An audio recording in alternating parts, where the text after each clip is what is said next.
प्यारे साथियों, ये 12th क्लास का कर्ण प्रकाश की एवं तरंग एवं प्रकाशिकी यंत्र का जो चैप्टर है, इसमें से 7 आपके ऑब्जेक्टिव टाइप आना है और 2 प्रश्न जो है 2-2 नंबर के आना है और एक 3 प्रश्न का 3 नंबर का प्रश्न आएगा। इसमें से सबसे ज़्यादा नंबर का पूछा जाने वाला है वार्षिक एग्ज़ाम में, तो इसलिए मैंने आपको 3 नंबर के लिए यह प्रश्न तैयार किया है। तो इसमें क्वेश्चन क्या है आपका, अपवर्तनांक किसे कहते हैं, इसे प्रभावित करने वाले कारकों को समझाइए। ये क्वेश्चन जो है आपको 3 नंबर में पूछा जा सकता है, इसका उतना ज़्यादा मटेरियल नहीं है। सबसे पहले अपवर्तनांक की परिभाषा क्या होती है।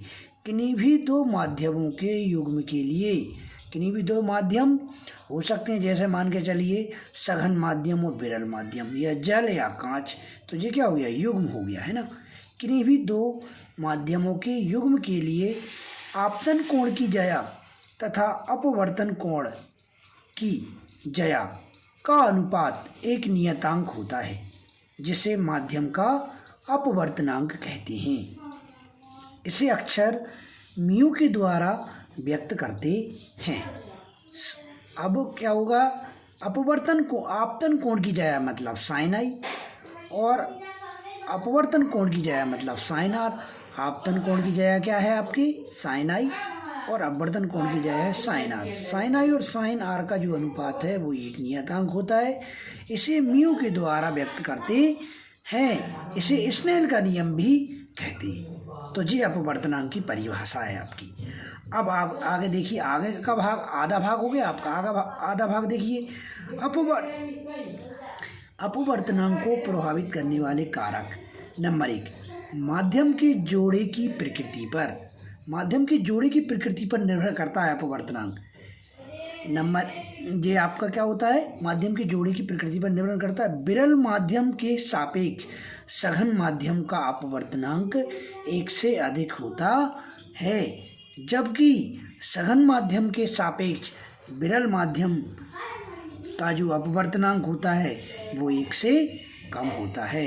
अर्थात माध्यम जो अपवर्तनांक है वो माध्यम की जोड़ों की प्रकृति पर डिपेंड करता है कि भाई कौन सा माध्यम सघन है, कौन सा विरल है, उस पर भी डिपेंड करता है उस जगह का अपवर्तनांक। अब दूसरा कारक है आपकी माध्यम की प्रकृति। यदि माध्यम का घनत्व अधिक है तो उस माध्यम का अपवर्तनांक अधिक होगा, और यदि माध्यम का घनत्व कम है तो उस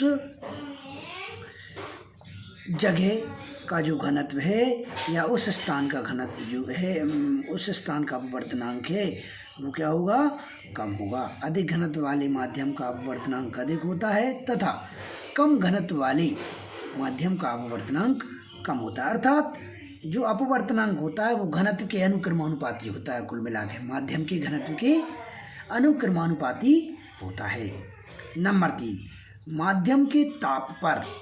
यदि हम माध्यम का ताप बढ़ा देंगे तो उसका अपवर्तनांक घट जाएगा। अर्थात ताप के व्युत्क्रमानुपाती होता है। माध्यम का ताप यदि हम क्या कर देते हैं, बढ़ा देते हैं, तो उसका जो ताप है उसका अपवर्तनांक है वो घट जाता है, अर्थात घटता है। नंबर 4, चौथा कारक है आपके प्रकाश के रंग या तरंग दैर्ध्य पर। तरंग दैर्ध्य का मतलब होता है तरंग की लंबाई, जिसको हम लैम्डा के द्वारा व्यक्त करते हैं।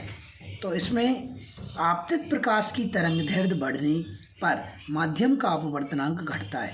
जो नीले रंग या बैंगनी रंग के लिए बैंगनी रंग की जो तरंग दैर्ध्य होती है वो सबसे कम होती है। क्या होती है, सबसे कम। तो एक ये सूत्र दिया हुआ है इनने, म्यू = a+b/λ²। तो इस सूत्र के माध्यम से हम बता सकते हैं कि नीले रंग की तरंग दैर्ध्य कम होती है, तो अब जे कम होगा तो जे अधिक होगा। व्युत्क्रमानुपाती होता है तरंग दैर्ध्य के अपवर्तनांक। तो नीले रंग या बैंगनी रंग के लिए तरंग दैर्ध्य का मान कम होता है, इसलिए इसका अपवर्तनांक अधिक होता है। बैंगनी रंग के प्रकाश के लिए माध्यम का अपवर्तनांक अधिक होगा तथा लाल रंग की तरंग दैर्ध्य अधिक होती है इस सूत्र के माध्यम से।